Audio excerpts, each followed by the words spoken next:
Welcome to CJ TV. ప్రస్తుత రాజకీయాల విషయానికి వస్తే ఆంధ్రప్రదేశ్లో ఎమ్మెల్సీ అభ్యర్థులు దాదాపుగా ఖరారయ్యారు. కొనిదెల నాగబాబు అలానే వంగవీటి రాధాకృష్ణ ఇద్దరు కూడా దాదాపుగా ఖరారయ్యారని తెలుస్తుంది.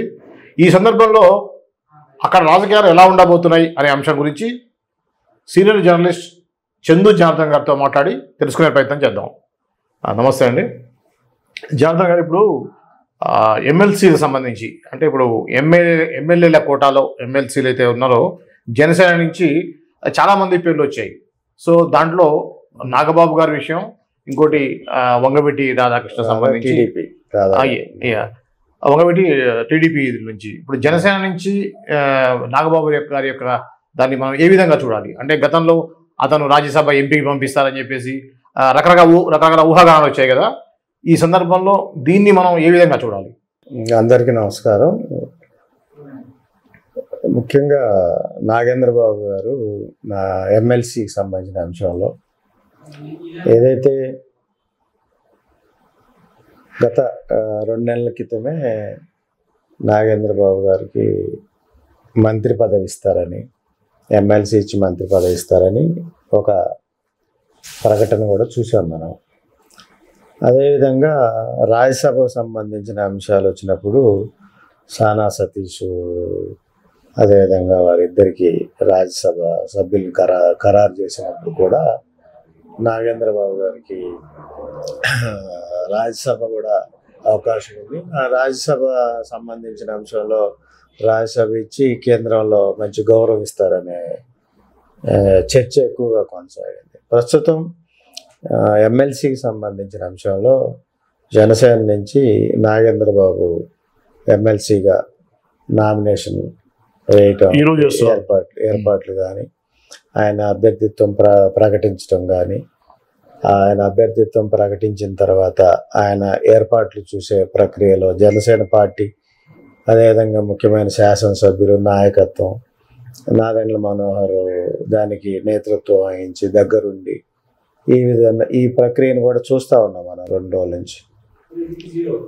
ప్రధానమైన విమర్శకులు ఏ విధంగా విమర్శిస్తూ ఉంటారు అనేది మనం గమనించాలి. అంటే కుటుంబ నేపథ్యం ఒక జనసేన అధినేతకి వర్తించే విధంగా, సామాజిక అంశం ఒక జనసేన అధినేతకి వర్తించే విధంగా విమర్శలు చేస్తూ ఉంటారు. అంటే కుటుంబం నుంచేనా అనేది, అంటే కుటుంబం నేపథ్యం, కుటుంబ నాయకత్వం నాగేంద్రబాబు చూడాల్సిన అవసరం కానీ ఆవశ్యకత కానీ లేదు.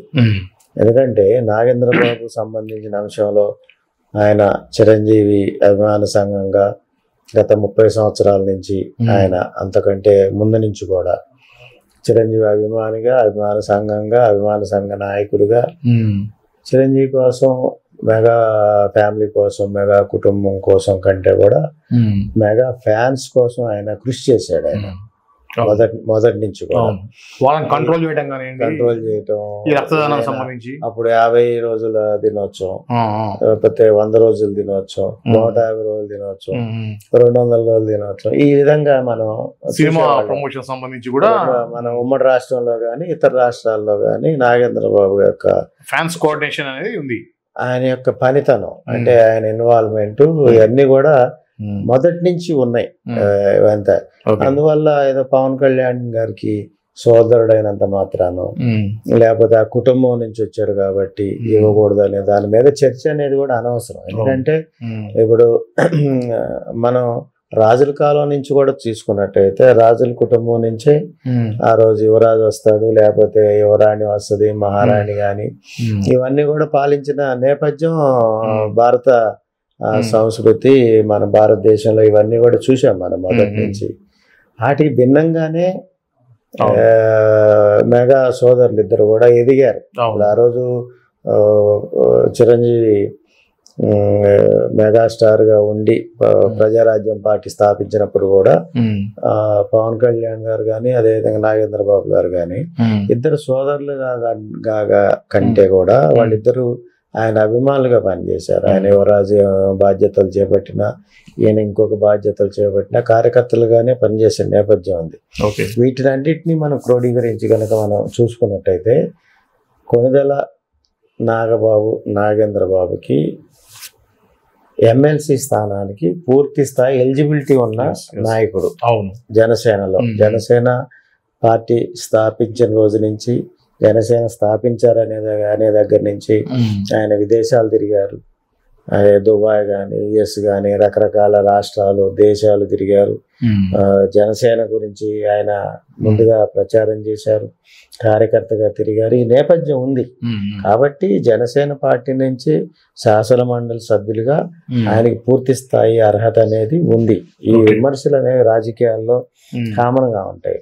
మొత్తంగా ఉమ్మడి ఆంధ్రప్రదేశ్ రాజకీయాలు కనుక చూసుకున్నట్టయితే పూర్తి స్థాయి వారసత్వ రాజకీయాలు ఎక్కువగా ఉన్నాయి. ఏ జిల్లాలో చూసుకున్నా, ఏ ఫ్యామిలీని తీసుకున్నా, ముఖ్యమంత్రులుగా పాలించిన వాళ్ళు కానీ, ఎంపీలుగా ఉన్న వాళ్ళు కానీ, మాజీ ముఖ్యమంత్రులుగా ఉన్న వాళ్ళు కానీ, కేంద్ర మంత్రులుగా, మాజీ కేంద్ర మంత్రులుగా, పార్టీ వ్యవస్థాపకులుగా, ఈ విధంగా మనం 2 రాష్ట్రాల్లో లేదా ఉమ్మడి రాష్ట్రంలో పరిశీలించి తీసుకున్నా, లేకపోతే ఇతర రాష్ట్రాల్లో ముఖ్యమంత్రుల కుటుంబాల నుంచి మనం పరిశీలించిన, అదంతా కూడా చాలా సమయం పడుతుంది. మనం మాట్లాడుకున్నాం ఎవరి ఏ ముఖ్యమంత్రి కుటుంబం నుంచి అయినా వారసత్వాలు ఉన్నాయి, ఏ కేంద్ర మంత్రి నుంచి అయితే వారసత్వాలు ఉన్నాయి, పార్లమెంట్ సభ్యుల కుటుంబాల నుంచి కూడా వారసత్వాలు ఉన్నాయి. కానీ వారు నేరుగా యుఎస్ నుంచి రావటం, బాధ్యతలు చేపట్టడం, లేదా చదువుకుని రావటం, నేరుగా వారు పోటీ చేయటం, లేదా తల్లిదండ్రుల్లోంచి ఎవరైనా అనుకోని సంఘటనలో చనిపోవటం, లేకపోతే ఇతర సంఘటనలో, లేదంటే వారికి వయసు రీత్యా పెద్దవాళ్ళు అయిన తర్వాత వారసత్వంగా పిల్లలు రావటం అనేది మనం ఇన్ని రోజులు వాటి చూస్తున్నాం. ఇప్పుడు జరుగుతున్నాయి, మన ఎలక్షన్లో కూడా జరిగినాయి. ఇప్పుడు కూటమి ప్రభుత్వానికి 164 సీట్లు ఉన్నాయి కదా.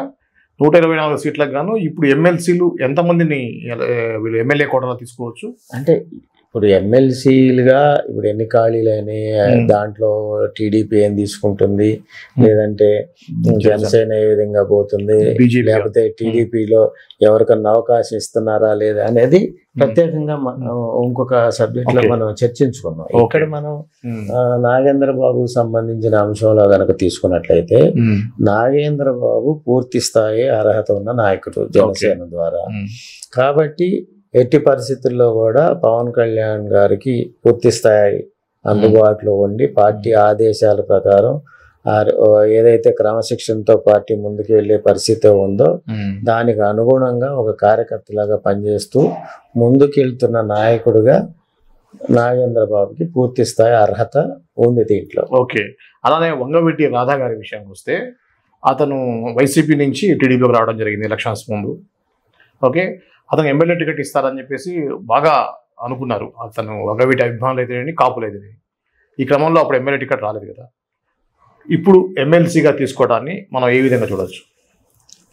అలీ గారు ప్రధానంగా మనం ఇందులో చాలా వంగవీటి మోహన్ రంగ గారి వారసుడు వంగవీటి రాధా అన్న అంశం కనుక తీసుకున్నట్టయితే ఇప్పుడు మనం ఏదైనా రాధా అన్న ఒక కార్యక్రమంలో ఉన్న పరిస్థితి కానీ, ఒక చోట ఉన్న పరిస్థితి కానీ, ఒక పెళ్లికి వస్తేనో లేకపోతే ఇంకో చోటనో చూసుకున్నట్టయితే కనీసం పావుగంట నుంచి అరగంట పాటుగా అతనితో సెల్ఫీలు దిగే అభిమానులు, లేకపోతే నేపథ్యం, సామాజిక దృక్పథం ఉన్న పరిస్థితి ఈ 2 రాష్ట్రాల్లో కొనసాగుతా ఉంది. అంత లెగసీ ఉంది. వంగవీటి రాధా గారు కూడా ఆ స్థాయి గౌరవాన్ని కాపాడుకున్నారు. అంటే దుందుడుకుగా ప్రవర్తించడం, ఏది పడితే అది మాట్లాడటం అనేది చాలా తక్కువ స్థాయిలో ఆయన ఉండే పరిస్థితి ఉంటుంది. ఆయన కార్యక్రమాలు అయితే ఇక్కడ ఆయన తెలుగుదేశంలో చేరిన తర్వాత మొన్న జరిగిన ఎలక్షన్లో ఏదైతే శాసనసభ అలా 1-2 స్థానాలు పోటీకి సంబంధించిన అంశంలో పార్టీ పోటీ చేయమన్న స్థానం కానీ, లేదంటే తను అనుకున్న స్థానం కానీ, ఆ అభ్యర్థుల యొక్క వెసులుబాటు వాళ్ళని అడ్జస్ట్ చేసే ప్రక్రియలో అధిష్టానానికి కొంచెం ఇబ్బంది కలిగిన పరిస్థితి ఉంది. ఈ సందర్భంలో పార్టీ ఆదేశానుసారం ఒక క్రమశిక్షణ గల నాయకుడిగా ఏదైతే అధినేత చంద్రబాబు నాయుడు గారు కానీ, లేదంటే లోకేష్ గారు కానీ వారి డైరెక్షన్లో వారు తనకు ఏ విధమైన నిర్ణయం తీసుకుంటే ఆ విధానంతో ముందుకు పోయే సిస్టంలో ఉంటాను నేను. తన యొక్క రాజకీయ భవిష్యత్తుని పార్టీ తన నాయకుడు చంద్రబాబు నాయుడు గారిదే అనే దాంట్లో ప్రకటించి ఆయన ప్రచారం చేశాడు. తెలుగుదేశం పార్టీ కూడా ఆయన ప్రచారానికి సంబంధించిన స్టార్ క్యాంపెయినర్గా ప్రకటించింది. ఎక్కడైతే పార్టీ వెళ్ళమందో ఆయా స్థానాల్లో ఆయా నియోజకవర్గాల్లో వంగవీటి రాధా ప్రచారం చేశారు. అయితే ఇక్కడ గమనించాల్సిన అంశం ఏంటంటే ఎక్కువ స్థానాలు కాపు సామాజిక వర్గ నాయకులు పోటీ చేసిన స్థానాల్లో కాకుండా సామాజిక వర్గాలు పోటీ చేసిన స్థానాల్లో ఆయన స్టార్ క్యాంపెయిన్ అనేది కొనసాగింది. దాని మీద ఆయనకి ఎన్నో అప్లికేషన్స్ వచ్చినాయి.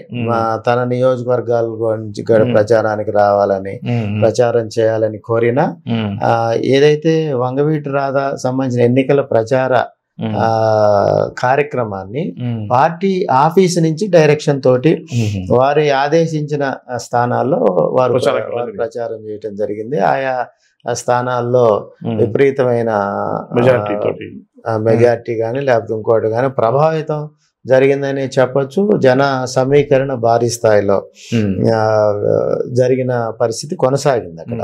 అయితే పార్టీ ఏ విధంగా కొనసాగిస్తుంది, పార్టీ ఏ విధంగా ముందుకు తీసుకెళ్తుంది, ఆయనకున్న పార్టీ నుంచి ఎన్నికల సందర్భంగా సరైన గౌరవిస్తాం, శాసన మండలి స్థానంతో పాటుగా మంత్రి స్థానం ఇచ్చేసి గౌరవిస్తాం అనేది ఒక హామీ ఇచ్చినట్టుగా ప్రధానమైన వారి సన్నిహితుల ద్వారా ఆ రోజు వచ్చిన వార్త. ఏదైతే కూటమి ప్రభుత్వం అధికారంలోకి వచ్చిన తర్వాత క్యాబినెట్ ప్రకటించే సందర్భంలో ఆ రోజు వంగవీటి రాధా పేరు తప్పనిసరిగా క్యాబినెట్ లో ఉంటది అనేది ప్రచారం ఎక్కువగా కొనసాగింది. ఆ తర్వాత వెంటనే జరిగే శాసన మండలి అభ్యర్థుల్లో వారి పేరు ప్రకటిస్తారు. ముందుగా క్యాబినెట్ లో స్థానం కల్పిస్తారు. ఒక స్థానం క్యాబినెట్ కి వదిలేశారు, ఒక మంత్రిని వదిలేశారు అన్నప్పుడు ఆ స్థానం వంగవీటి రాధా గారికే ఆ మంత్రి పదవి అనేది కూడా ప్రచారం జరిగింది, కొనసాగింది.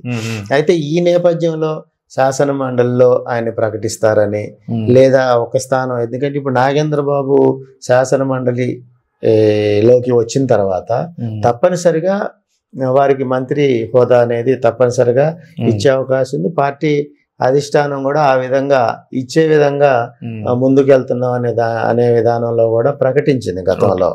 తెలుగుదేశం పార్టీ కూటమి వైపు నుంచి కానీ ఫలానా రోజు వారి బాధ్యతలు చేపడతారు, ఆయన క్యాబినెట్ మంత్రిగా బాధ్యతలు చేపడతారు అనేది కూడా గతంలో మనం చూసాం అన్న పరిస్థితి. అయితే ఆ రోజు ఎందుకు జరగలేదు ఆ కార్యక్రమం అంటే విమర్శలకు తావివ్వద్దు అనేది జనసేన అధినేత యొక్క అభిప్రాయం. దాంట్లో ప్రధానంగా అసలు సోదరుడికి శాసన మండలి లేదా శాసనసభ్యుడిగా కూడా లేకుండా కూడా మంత్రి పదవి ఇచ్చారు, మంత్రి పదవి అప్పగించారు. ఆ గౌరవాన్ని ఎక్కువగా చూపించారు, లేకపోతే ప్రేమ చూపించారు, కుటుంబ పరమైన కాంక్ష చూపించారు అనే విమర్శలకి వద్దు అనే దాంట్లో ఆ రోజు జనసేన అధినేత దాన్ని ఆపారు. ఆ రోజు యాక్చువల్ గా కూటమి వైపు నుంచి అదే కూటమి అధినేత వైపు నుంచి కూడా ఎటువంటి ఇబ్బంది లేదు, రోజులు ఆగాల్సిన పరిస్థితి కూడా లేదు. ఎందుకంటే మంత్రి పదవి చేపట్టిన తర్వాత 6 నెలల లోపుగా శాసన మండలి సభ్యుడిగానో లేకపోతే ఎమ్మెల్యే గానో చూపించుకోవాల్సిన అవసరం గానీ వెసులుబాటుగానే ఉంది. ఈ సందర్భంలో నాగేంద్ర బాబు గారు శాసన మండలి తీసుకుంటున్నాడు. ఇక్కడ మనం వంగవీటి రాధా అన్నకు సంబంధించిన అంశం కనుక తీసుకున్నట్టయితే అయితే అంటే రెండు వైపులా మనం సమానంగా ఆలోచించిన పారదర్శకంగా మాట్లాడుకోవాల్సిన అవసరం ఉంది. కాబట్టి ఒక పక్క కమ్యూనిటీ పవన్ కళ్యాణ్ వెంట ఫాలో అవుతా ఉంది. 100కి 99% మంది కాపు వర్గాలు, కాపు కుటుంబాలు, కాపు కుటుంబ సభ్యులు పెద్దలు పవన్ కళ్యాణ్ వెంట ఉన్నారు. ఆ విధంగా మొన్న జరిగిన ఎన్నికల్లో చూపించారు.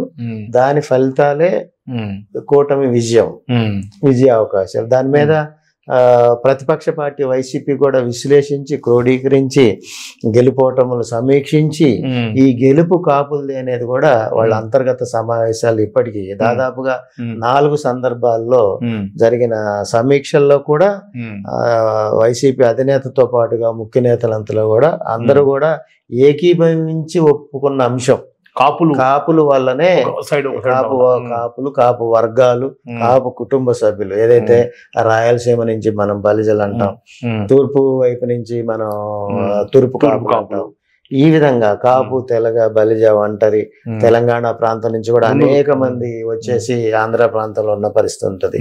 ఉన్నూరు కాపు, ఈ వర్గాలన్నీ కలిపి ఏకపక్షంగా తమ పెద్ద పవన్ కళ్యాణ్ అని చెప్పి తనతో పాటు ఫాలో అయ్యి, ఆయన ఎప్పుడు కూడా పవన్ కళ్యాణ్ మేము కాపు పార్టీ, కాపు వర్గాల పార్టీ అని చెప్పలేదు, కానీ కాపు కుటుంబ సభ్యుడైన పవన్ కళ్యాణ్ పార్టీ స్థాపించారు. మనం స్వాతంత్రం నాటి నుంచి ఈనాటి దాకా ఆ రోజు ఉమ్మడి రాష్ట్రానికి ముఖ్యమంత్రిగా ఉన్న పరిస్థితి తప్ప తర్వాత రాజ్యాధికారం వైపుగా కాపులు అనేది లేరు. ఎట్టి పరిస్థితుల్లో కూడా పవన్ కళ్యాణ్ గారిని కాపాడుకోవాలి, నిలబెట్టుకోవాలి అనే దాంట్లో కాపు వర్గాలు ఆయన అమ్మటే ప్రయాణించాయి. విపరీతమైన క్రేజ్ తోటి ఆయన ఫాలో అవుతారు. మీరు గమనించినట్టయితే ఏ మీటింగ్ అయినా తీసుకోండి, ఒక్క లీటర్ డీజిల్ గాని, 1 లీటర్ పెట్రోల్ గాని లేకుండా ఈ రోజు 1 లక్ష నుంచి 2 లక్షలైనా, 3 లక్షలైనా, 4 లక్షలైనా ప్రజలు స్వతంత్రంగా హాజరయ్యే సమావేశాలు భారతదేశంలో పవన్ కళ్యాణ్ గారి సమావేశాలు. ఇటువంటి నేపథ్యంలో సామాజికంగా కాపు వర్గాలన్నీ కూడా పవన్ కళ్యాణ్ వెంట ప్రయాణిస్తున్న సందర్భంలో, అదే సందర్భంలో వంగవీటి రాధా గారికి సామాజికంగా ఆ క్రేజ్ అనేది ఉంది. ఒక పక్క జనసేన, మరో పక్క తెలుగుదేశం. రాధా గారు ఉంది తెలుగుదేశం. ఇక్కడ కొంత నాకున్న సమాచారం ఇన్ని రోజులుగా కూటమి అధినేతలో కానీ, కూటమి వర్గాల్లో కానీ వంగవీటి రాధా గారికి అవకాశం ఆలస్యం కావడానికి ప్రధానమైన కారణంగా మనం భావించాల్సిన అవసరం ఉంది. ఒక దాంట్లో 2 కత్తులు అనేది మనం పూర్వకాలం నుంచి తేట తెల్లని అంశాలు. వారిద్దరి మధ్య ఎంత సఖ్యత ఉన్నా, పవన్ కళ్యాణ్ గారికి రాధా గారికి ఎంత సఖ్యత ఉన్నా, అన్నదమ్ములు బంధుత్వం ఉన్నా, ఎంత స్నేహం ఉన్నా, ఎంత అన్యోన్యంగా ఉన్నా కూడా ఇక్కడ వంగవీటి రాధా గారిని అందలం ఎక్కించే అంశంలో వంగవీటి రాధా గారికి కూటమి ప్రభుత్వం గౌరవించే క్రమంలో వారికి సరైన గౌరవం ఇన్ని రోజులు ఇవ్వలేదనేదే నా భావన. ఎందుకంటే వంగవీటి రంగా గారి వారసులు ఈరోజు ఉమ్మడి రాష్ట్రంలో ప్రతి ఊర్లో, ప్రతి గ్రామంలో అంబేద్కర్ గారి విగ్రహం పక్కనుంటే, మరో పక్క ఎట్టి పరిస్థితుల్లో కూడా అక్కడ మహాత్మా గాంధీ గారి విగ్రహం గాని, వారితో పాటుగా వంగవీటి మోహన్ రంగ గారి విగ్రహం ఈ రోజు ఉంది. అంబేద్కరిజం, గాంధీయిజంతో సమానంగా 2 తెలుగు రాష్ట్రాల్లో రంగాయిజం అనేది కొనసాగుతా ఉంది. అటువంటి రంగా గారి వారసుడు రాధా గారు. ఏ పార్టీ అయినా ప్రతిసారి ఎన్నికలు ఎప్పుడు వచ్చినా, ఎన్నికలు వస్తున్నాయంటే వారి యొక్క స్మరణ మారుమోగుతా ఉంటది. ఎన్నికలు లేని సందర్భంలో కూడా ఏ పార్టీ అయినా, ఏ కులమైనా రంగా గారి వర్ధంతి గాని, జయంతి గాని చేసుకోవాల్సిన పరిస్థితి తప్పక కొనసాగుతా ఉంది ఉమ్మడి రాష్ట్రంలో.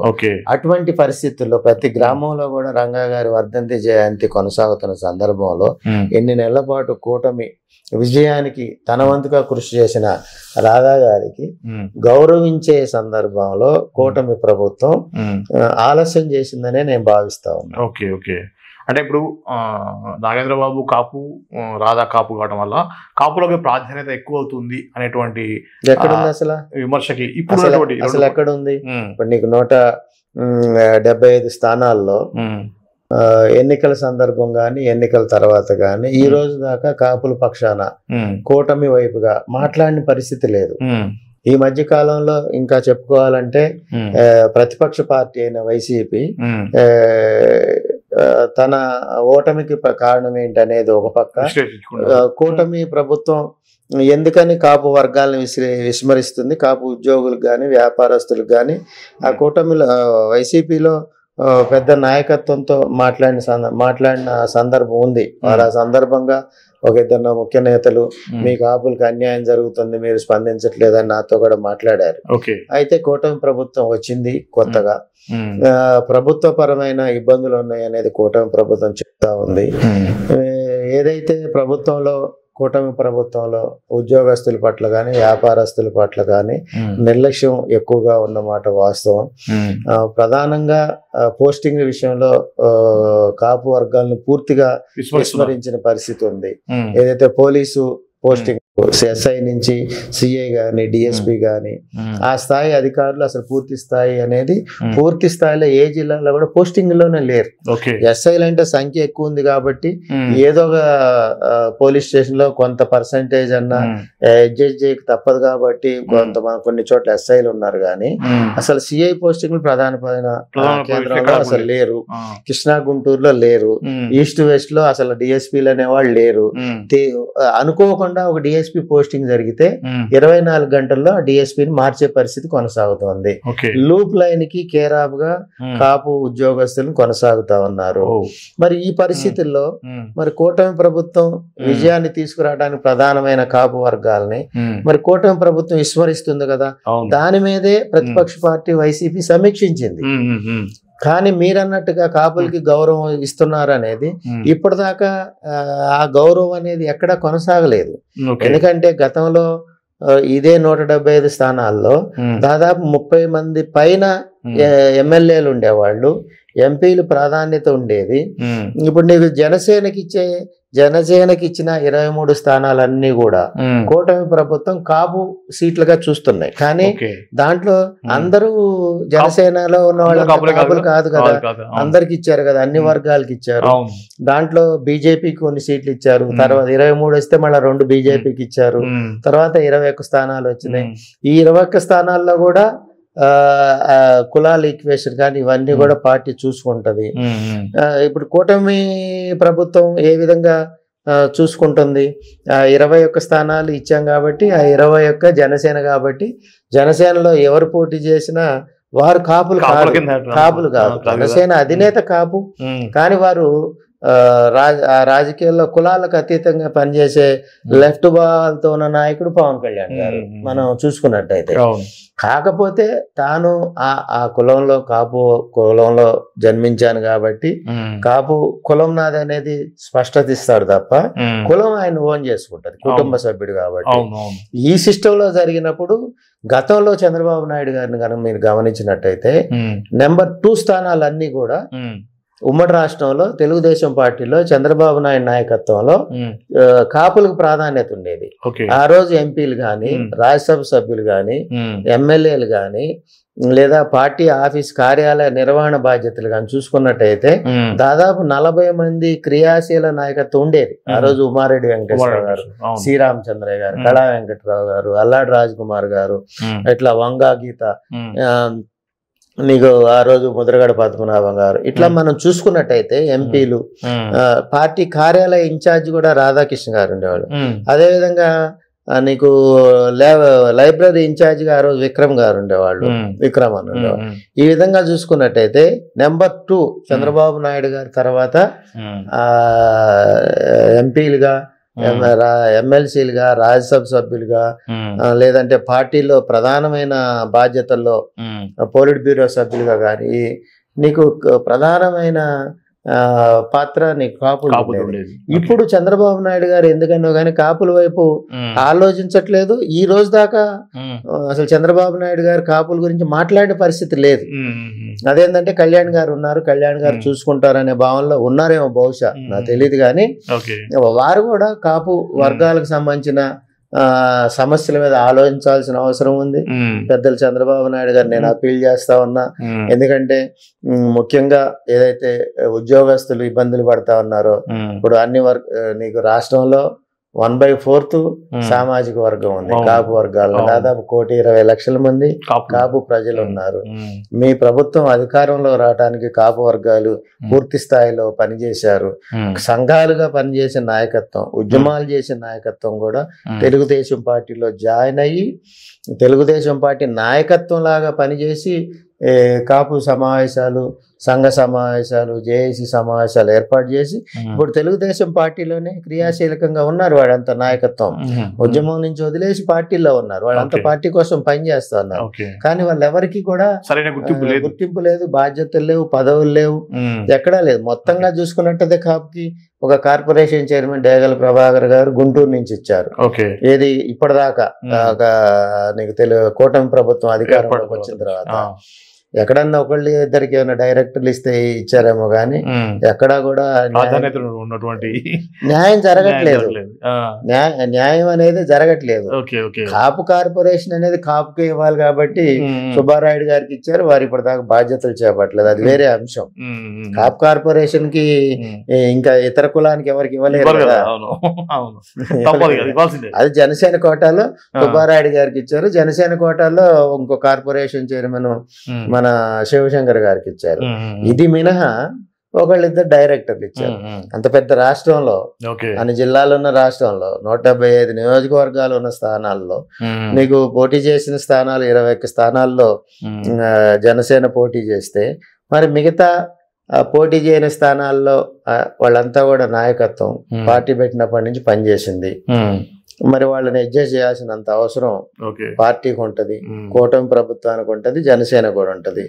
దాంట్లో క్రియాశీల నాయకత్వం కాపు వర్గాలు ఉన్నాయి. అంటే అన్ని కాపులకి వెయ్యాలా అంటే జనసేనలో ఇప్పుడు నియోజకవర్గ ఇన్ఛార్జీలంతా కూడా ఇన్ఛార్జీలు కానీ పార్టీ కోసం పనిచేసిన వాళ్ళు కానీ పార్టీ కష్టాల్లో, నష్టాల్లో, ఇబ్బందుల్లో ఉన్నప్పుడు ప్రయాణించిన నాయకత్వంలో మా రేషియో ప్రకారం 100 పదవులు ఉంటే 100 కాపులకి ఇవ్వను అనట్లా, 100లో 25 కాపులకి ఇవ్వండి.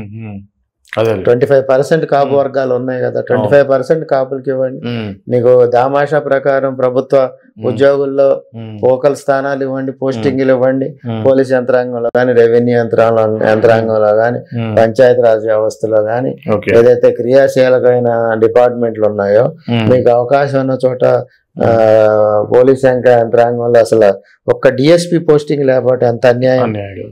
అసలు జరగట్లేదు, న్యాయం జరగలేదు కాదు, అసలు జరగట్లేదు. ఎందుకంటే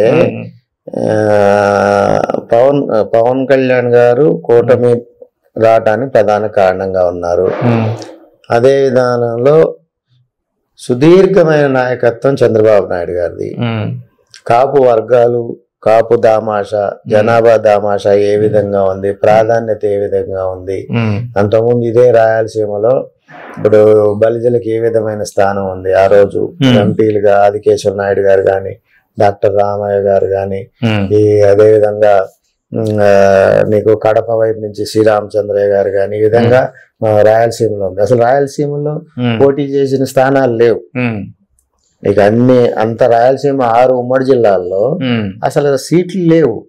ఒక చిత్తూరు నుంచి జనసేన తిరుపతిలో ఒక శాసనసభ్యుడిగా శ్రీనివాస్ గారు ఆయన నేపథ్యం ఉంది. ఈ మొత్తంగా చూసుకుంటే అంటే రాయలసీమలో కాపు శాసనసభ్యులు అనేవాళ్ళు లేరు. మరి నీకు ఉత్తరాంధ్ర చూసుకుంటే ఆ రోజు కళా వెంకటరావు గారు ఈ నాయకత్వం అంతా ఆ రోజు మనం చూసుకున్నట్టయితే మనకి శ్రీకాకుళం, విజయనగరం, విశాఖపట్నం ఈ జిల్లాల వైపుగా చూసుకుంటే ఇప్పుడు ప్రాధాన్యత ఎవరికి ఉంది? ఇప్పుడు ఆ వైపుగా ఇప్పుడు కళా వెంకటరావు గారు ఉన్నారు, మొన్న గెలిచారు. ఇప్పుడు వారికి మంత్రి లేదు. సుదీర్ఘమైన నాయకత్వం, సీనియర్ నాయకత్వంగా కళా వెంకటరావు గారు ఉన్నారు. అదే విధంగా మీరు ఈస్ట్ వెస్ట్ లో తీసుకోండి. ఈస్ట్ వెస్ట్ లో మీకు ఈస్ట్ వెస్ట్ పూర్తిగా జనసేన కోటలో ఉంది. దుర్గేష్ గారికి ఒక మంత్రి పదవి ఇచ్చారు, మనోహర్ గారికి ఒక మంత్రి పదవి ఇచ్చారు. ఈ రెండు కూడా జనసేన కోట. పార్టీ అధినేత కాబట్టి కొంతమంది ఏమంటారు 3లో 2 కాపులు తీసుకున్నారుగా అంటారు. పార్టీ అధినేత పవన్ కళ్యాణ్ గారు కోట ఎట్లా వర్తిస్తుంది? ఇప్పుడు 23 స్థానాల్లో 3 స్థానాలు తీసుకున్నారు. పవన్ కళ్యాణ్ గారు అడిగితే చంద్రబాబు నాయుడు గారు ఇంకా 2 కూడా ఇస్తారు. కానీ ఏంటంటే నీకు కూటమి 23 స్థానాలు పవన్ కళ్యాణ్ గారు తీసుకున్నారు, జనసేనకు తీసుకున్నారు. ఆ 23 స్థానాల్లో తెలుగుదేశం పార్టీ సుదీర్ఘమైన సీనియర్ నాయకత్వం ఉంది, వాళ్ళని అడ్జస్ట్ చేయాలి. ఈ విధానంతో కూటమి ఉమ్మడిగా ఆలోచన చేస్తున్నారు. ఒకళ్ళు శ్రేయోభిలాషిగా ఒకళ్ళు ఉన్నారు, అంతా బాగుంది. కానీ అల్టిమేట్ గా నష్టపోతుంది కాపు వర్గాలు అవుతుంది. కరెక్ట్. ఓకే, చూసారు కదండి, ఇది సీనియర్ జర్నలిస్ట్ చందు జనార్దన్ గారు ఏదైతే ఎమ్మెల్సీ ఎన్నికలకు సంబంధించినటువంటి జనసేన కానివ్వండి, ఇటు టీడీపీలో కానీ జరుగుతున్న చర్చ ఏదైతే ఉందో దాని గురించినటువంటి విశ్లేషణ మరో అంశంతో మళ్ళీ కలుద్దాం. అంతవరకు చూస్తూనే ఉండండి CJ TV.